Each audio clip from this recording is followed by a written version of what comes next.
it's Vivian, and today we're talking about The Dinner List by Rebecca Serle. This was one of my top 3 books from February, and it's the book that I found myself wanting to talk about with people the most, which is why I'm recommending this book for your book club, because there are lots of things to discuss, and they are things that are kind of fun. So, if you're all about connecting with characters and connecting with your book club members, I totally recommend The Dinner List. So in this video, I'll give you a quick rundown of what the book is about, and then I'll share the 3 things that I'd love to talk about with my book club after reading the book. Or, if you're not in a book club, 3 things that you can write about in your reading journal. Get ready to take some notes. We're talking The Dinner List. Here we go. You know that icebreaker question that people ask at parties or like at work functions? The question is, if you could throw a dinner party and invite any 5 people, living or dead, who would you invite? That is the premise of this book. So our main character, Sabrina, is meeting her best friend to celebrate her 30th birthday. And when she gets to the restaurant, her best friend is there, but guess who else is there?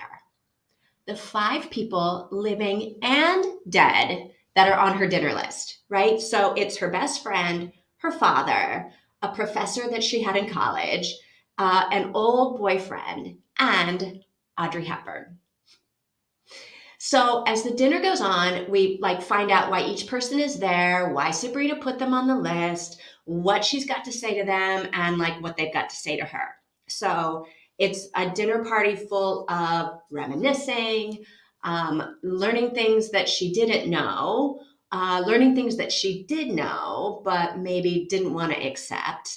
And I have to say, the way the author wove these characters and their different stories together in one evening's dinner party, it had me reading the book straight through from beginning to end, one sitting, right? I couldn't put it down. And there's this turn in the middle that had me well, what is going to happen now? Because what I thought was happening at this dinner party is not what I thought was happening at this dinner party. Which brings me to the 3 things that I wrote about in my reading journal that I'd love to talk about with my book club after reading this book. I thought the ending was perfect, but I'd like to know if other people agree, right? So don't get me wrong, I love a rom-com probably more than most people, but I also really love an ending that sort of leaves me feeling yeah, that seems about right. So I wonder what other people thought about the way the dinner party ends. And if you could rewrite the ending, how would you want it all to play out? This is the obvious question, but who would you put on your dinner list and why? And since the question is the obvious one, here's another one to go along with it. Why do you think Sabrina chose Audrey Hepburn to be at the party? And then to go along with that, if there's a celebrity on your dinner list, why did you choose a celebrity over somebody that you know? Which person did you think was the most important person at the dinner party? And why do you think they were the most important for Sabrina to spend an evening with? And maybe here's another one, along the same lines. If Sabrina could have had only one dinner guest, which one would you have chosen for her and why? If you like character-driven novels with really interesting storylines and surprising turns in the middle, this is a good book for you. But what makes it good for book club? 2 things.